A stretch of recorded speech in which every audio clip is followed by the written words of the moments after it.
Sans citation de Cicéron, narration Élodie Hubert.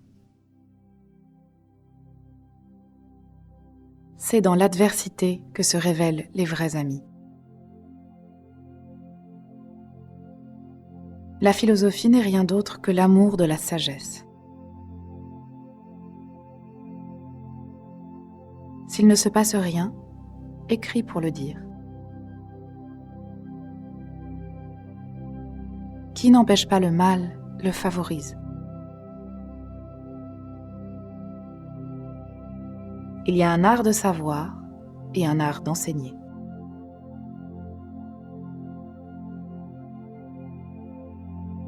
On voit qu'un ami est sûr quand notre situation ne l'est pas.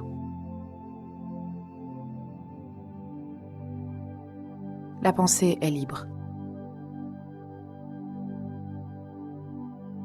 C'est le propre de l'homme de se tromper. Seul l'insensé persiste dans son erreur. Les hommes sont comme les vins. Avec le temps, les bons s'améliorent et les mauvais s'aigrissent.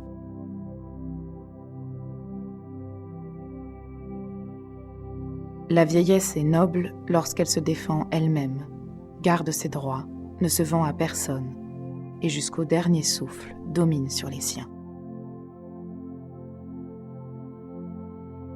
Il y a dans le cœur de l'homme je ne sais quoi de désordonné qu'exalte le plaisir et qu'abat la douleur.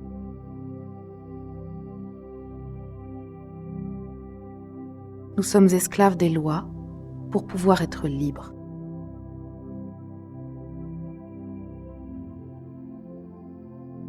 L'autorité de ceux qui enseignent nuit la plupart du temps à ceux qui veulent s'instruire.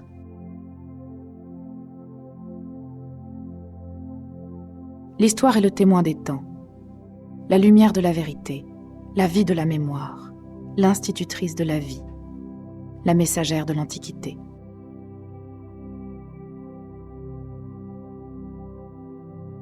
Les chefs doivent tout rapporter à ce principe.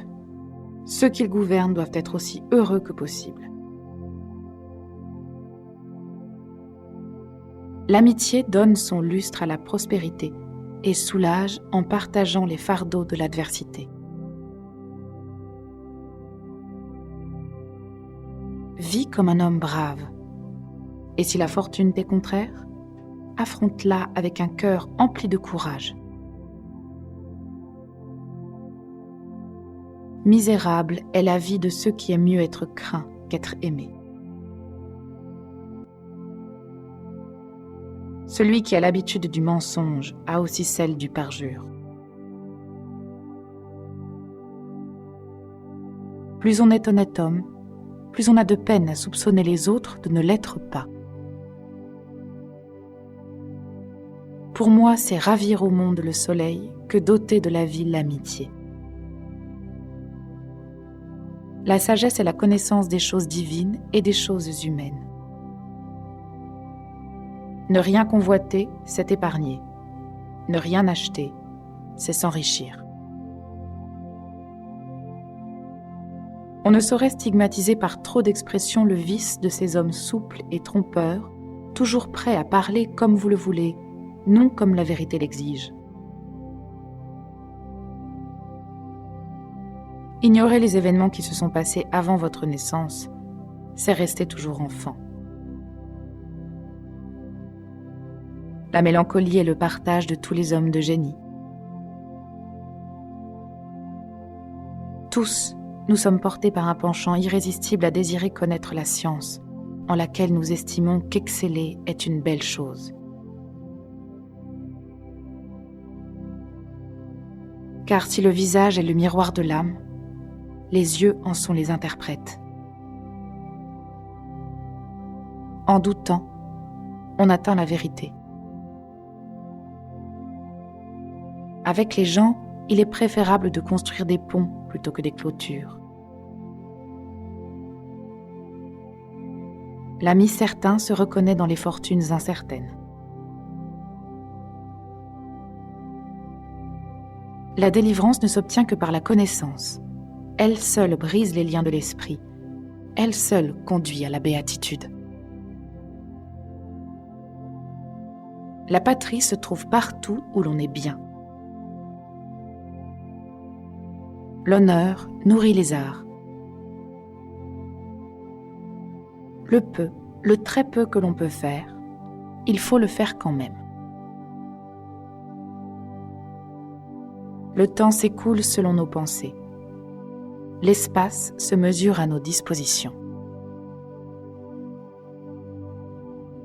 Le visage est l'image de l'âme. Les maladies de l'âme sont plus funestes que celles du corps. Nul ne peut être heureux sans la vertu. Misérable est la vie de ceux qui aiment mieux être craints qu'être aimés. Rien n'est difficile pour ceux qui s'aiment. Toutes les choses sont entièrement en nous. Il n'y a pas de plus grand délice que de découvrir cela en se cultivant soi-même. Un homme doit choisir. En cela réside sa force, le pouvoir de prendre des décisions. Une pièce sans livre, c'est comme un corps sans âme. Il me semble arracher du monde le soleil, ceux qui écartent l'amitié de la vie. La liberté ne consiste pas à avoir un bon maître, mais à n'en point avoir. Nous sommes esclaves des lois pour pouvoir être libres.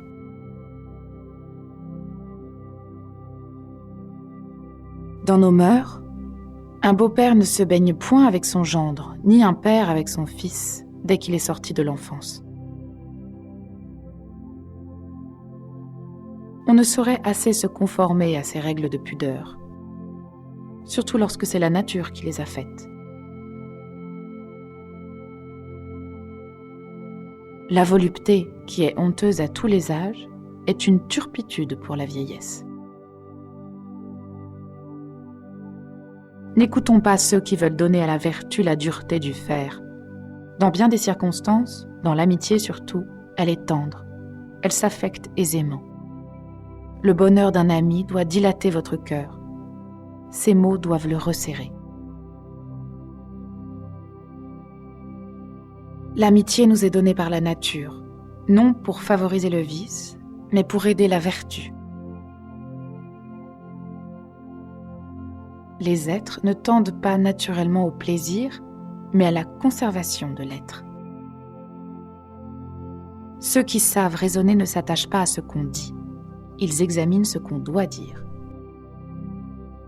Puisque tout le cours des choses est soumis au destin, il faut ajouter que si quelque mortel était capable de saisir par l'esprit l'enchaînement des causes, il ne se tromperait jamais.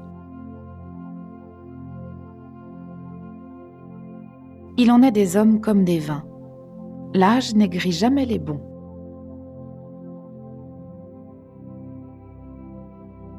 Quiconque donne son travail pour de l'argent se vend lui-même et se met au rang des esclaves. Celui qui commande bien a nécessairement obéi quelque temps, et celui qui a la sagesse de l'obéissance paraît digne de commander un jour. La mort n'est pas une fin qui détruit, qui anéantit, mais plutôt une transmigration, un changement de vie, un guide qui appelle au ciel les hommes et les femmes célèbres, tandis que le vulgaire demeure attaché à la terre tout en continuant d'exister. Il nous a été conservé d'entretien où nous apprenons, à n'en pouvoir douter, que Socrate estimait qu'on ne peut rien savoir. Il acceptait ceci. Je sais que je ne sais rien. Rien de plus. Un homme, en temporisant, a rétabli notre situation. On connaît ce mot de Caton l'Ancien. De méchants ennemis rendent parfois plus de services que d'agréables amis. Les uns disent souvent la vérité, les autres jamais. Ce en quoi réside l'essence même de l'amitié, un complet accord dans les volontés, les goûts, les opinions.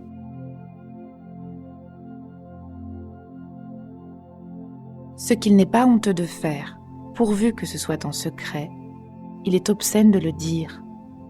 Il y a donc autant d'imprudence de faire ces choses publiquement que d'obscénité à en parler.